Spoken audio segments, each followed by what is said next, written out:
Hey everyone, what's up? On the Airwarner channel today, I'll show you how to fix the MSVCP140.dll error. We'll open the browser and download the necessary file.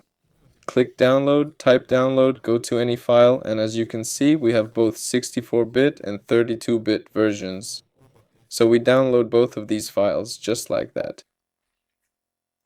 Make note of which one is 32-bit and which is 64-bit so you don't mix them up.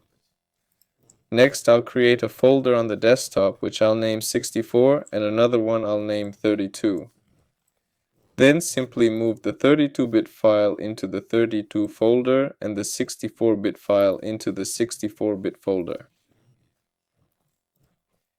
Now, let's go to this computer, drive C, navigate to Windows, and open the System32 folder.